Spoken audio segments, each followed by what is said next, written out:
की सफेद बनने जा रही थी वो भी क्या हो जाएगी, काली बन जाएगी। और ऐसी आत्मा के द्वारा कुछ शिक्षा सावधानी मिलते तो भी हम नहीं ले पाएंगे।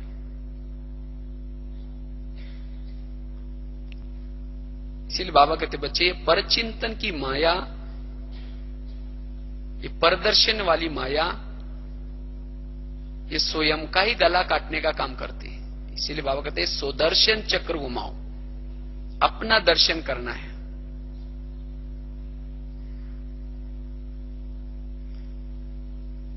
पर चिंतन करते करते कहीं ऐसा ना हो जाए हमारा पुण्य ही कुछ न, क्योंकि परचिंतन करने से हमारे पास कुछ भी जमा नहीं होगा। फिर कितने एक संत था और बाजू में एक कसाई रहता था। और संत क्या करता है, सारा दिन वो देखता है कि कसाई वो बकरी काटता है, वो लटकाता है, ये व्यक्ति आता है, ये आता है, उसका ही चिंतन करता रहता है सारा दिन।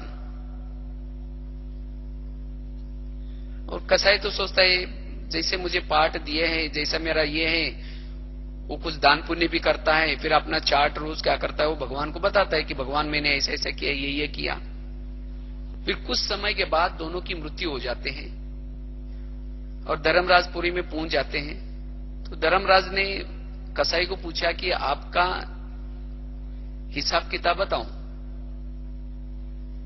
कि अपने जीवन में क्या क्या किया। कहते मैं तो कसाई था, मैंने ऐसे ऐसे काम किया, फिर भी दान पुण्य करता था, जो अपने सच है ये सब बताया। फिर उस संत की बारी आई, कहा कि आपका अपना हिसाब किताब बताओ। कहते मेरे पास एक कसाई रहता था, वो बहुत खराब था, रोज बकरी काटता था, वो भी आता था, ये भी आता था, उसको वो स्वर्ग में जाने के लायक नहीं है, उसको नरक में भेजो। धर्मराज ने फिर शांति से कहा कि मैं आपका हिसाब किताब पूछ रहा हूं। कहते मेरे पास एक कसाई रहता था, वो बहुत खराब था, वो ये करता था, वो स्वर्ग में जाने के लायक नहीं है। तब जाकर के धर्मराज ने कहा वो तो जाति का कसाई था और आप तो एक संत थे, संत होते हुए भी सदा तुम दूसरों को ही देखता रहा, इसीलिए तुम्हारे जीवन में कोई भी पुण्य नहीं, तुम ही नरक में जाने के लायक हो। कहीं हमारा ऐसा ना हो जाए हम सारा दिन दूसरों को ही देखते रहे। इसलिए बाबा कहते बच्चे हम इस पर चिंतन की तरफ क्या करना है, थोड़ा सा अटेंशन देना है। सारा दिन चेक करना है कि मेरा मन क्या क्या सोचता रहता है, साक्षी होकर के मन में किस प्रकार का चिंतन चलता है। जब मन का चिंतन चलेगा तो बुद्धि भी वही जाएगी। इसीलिए बाबा का आज था ना, चुप रहो। चुप मतलब केवल मुख की चुप नहीं, लेकिन एक मुरली में कहीं मैंने पढ़ा था, बाबा ने कहा कि मैं तुम्हारे से तब बात करूंगा जब तुम बोलना बंद करोगे। जब तुम बोलना बंद करोगे तब मैं तुम्हारे से बोलूंगा।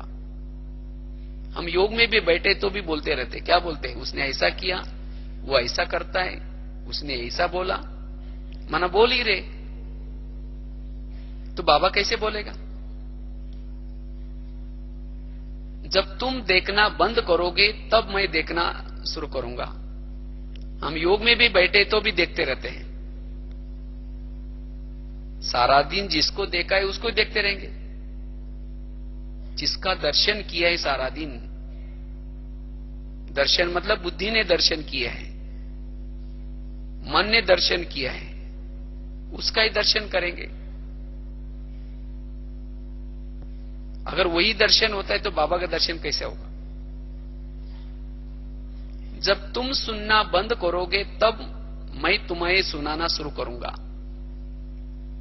इसको कहते हैं चुप रहना। हमारी हर कर्मेंद्रियां एकाग्र हो जाए।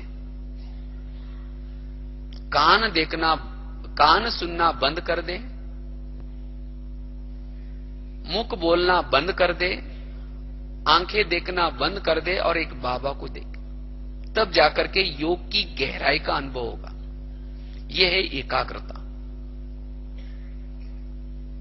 और इसीलिए सारा दिन हमें क्या करना है, ऐसी बातों से दूर रहना है। तो इसके लिए बाबा कहते बच्चे क्या करें जो हम ऐसी बातों से दूर रहे, बच करके रहे। इसीलिए एक तो हमें क्या करना है, संग दोष से बच करके रहना है। संग दोष मतलब जो आत्मा ऐसी बातें हमें सुनाती है किसी व्यक्ति के बारे में, सेंटर के बारे में, या किसी की बड़ों के प्रति, अगर कोई आकर के आपको निगेटिव बातें सुनाता है, वो आपका दुश्मन है। क्योंकि सुनने से क्या होगा, फिर चिंतन चलेगा, चिंतन चलने से वृत्ति बनेगी, और वृत्ति बनने से हमारा व्यवहार भी बिगड़ जाएगा। फिर ऐसे के प्रति हम किनारा करेंगे, उसका ही चिंतन करेंगे। अगर कोई भी आकर के हमें ऐसी बातें सुनाता है तो उसे बचना है। नहीं तो बाबा तो कहते ना, हमें कितना अच्छे से रोज श्रृंगार करते हैं। बाबा तो हमें श्रृंगार करता है, लेकिन हम जाकर के ये पर चिंतन पर दर्शन करके श्रृंगार बिगाड़ देते हैं। और वास्तव में परचिंतन करके घाटा हमारा ही है। अगर आकाश में थूकेंगे तो थूका कहां आएगा, अपने ऊपर ही आएगा। तो ये परचिंतन करने से घाटा हमारा अपना है।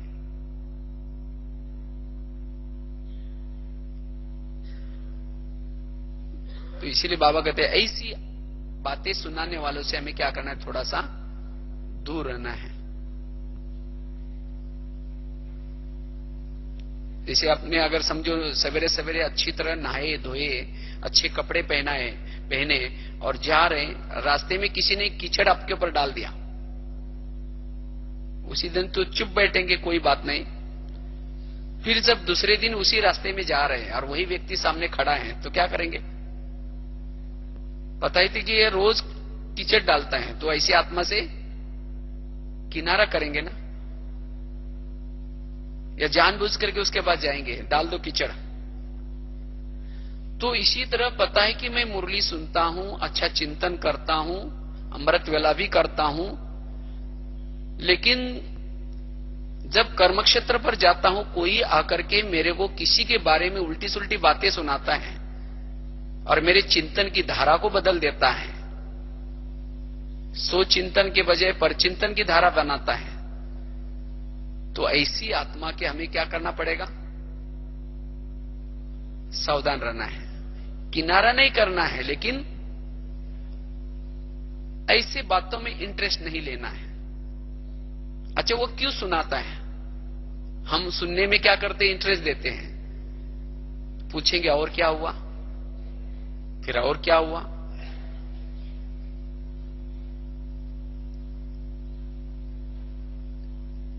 जब सिर हिलाते रहेंगे, वो सुनाता है, हम कई सोचते हैं हम तो सुनते नहीं, लेकिन दूसरा सुनाता है तो क्या करे। अच्छा, क्यों सुनाता है, हम सिर हिलाता है और क्या हुआ करके। जब सिर हिलाते तो सुनाने वालों को इंटरेस्ट आता है। अगर कोई व्यर्थ बातें सुना रहा है, लेकिन अगर आप सुनेंगे ही नहीं, सिर हिलाएंगे नहीं, तो सुनाएंगे नहीं। अगर एक दिन सुना तो दूसरे दिन भी आपको ढूंढता रहेगा। हम तो करते, वो तो किनारा करना तो छोड़ो, लेकिन क्या करेंगे, और नजदीक सरकेंगे, कहेंगे और क्या हुआ, और उठ के जा भी रहे, कहेंगे चाय पानी पी के जाओ ना, बताओ ना और क्या हुआ।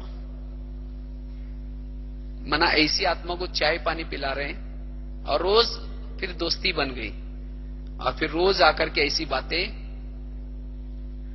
और ऐसी बातें सुनने से उस व्यक्ति के प्रति, फिर जिसके प्रति आप चर्चा कर रहे हैं, उस व्यक्ति के प्रति आपका ऐसा ये भावनाएं बन गई, भाव बदल गया। हमने तो अपने जीवन में विशेष तो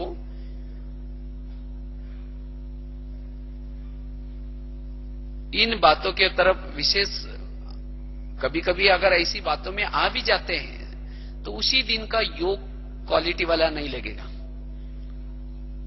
ऐसा चिंतन करने से ज्ञान का मनन चिंतन नहीं चलता है। ज्ञान के जो अच्छे अच्छे रतन निकलने के बजाय क्या निकलेगा? कोयला ही निकलेगा उसमें फिर। और कोयला क्या करेगा? धुआं देगा। जैसे आजकल क्या करते हैं, गवर्नमेंट के कोई फैक्ट्री में धुआं निकलता है तो उसको क्या करते हैं? पॉल्यूशन हो जाता है, इसीलिए उस फैक्ट्री को लॉक करते हैं। तो इसी तरह अगर हमारी फैक्ट्री में ऐसा धुआं ही निकलता रहता है सारा दिन पर चिंतन वाला, तो बाबा भी फिर क्या करेगा? ऐसे फैक्ट्री का बुद्धि का ताला बंद कर देगा, बुद्धि लॉक हो जाते हैं।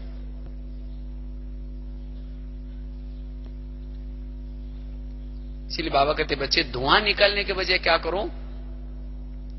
अच्छा खुशबू फैलाओ। आप अच्छा चिंतन कर रहे हैं, योग का चिंतन कर रहे हैं, ज्ञान का चिंतन कर रहे हैं, ये खुशबू फैल रहे हैं। लेकिन अगर परचिंतन चल रहे हैं तो ये धुआं फैल रहे हैं। तो इसलिए ऐसे हमें क्या करना है? संग दोष से बचना है। अगर किसी ने सुनाया भी तो वो बातें आपके बुद्धि में न लगे। जिस समय वो व्यक्ति सामने आएगा, अगर उसके प्रति आपका व्यवहार निगेटिव बन रहा है, भावनाएं निगेटिव बन रही, तो ये बातें आपकी बुद्धि में चली गई, आपकी ऐसी वृत्ति बन गई।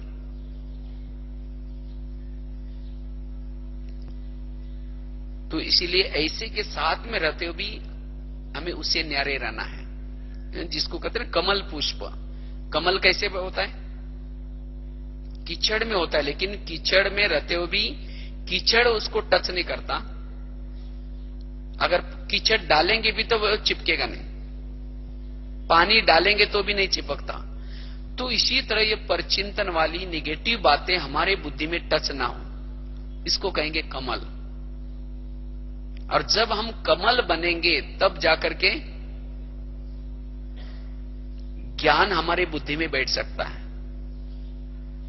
जैसे स्कूल कॉलेज में एक चित्र दिखाया जाता है, सरस्वती मां किस पंछी के ऊपर बैठी है? हंस के ऊपर बैठी है।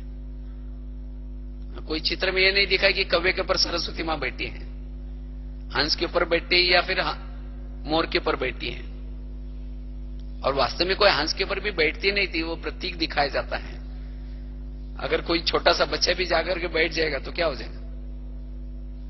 वो तो पानी में तो डूब जाएगा। और सरस्वती मां का वजन तो 50-60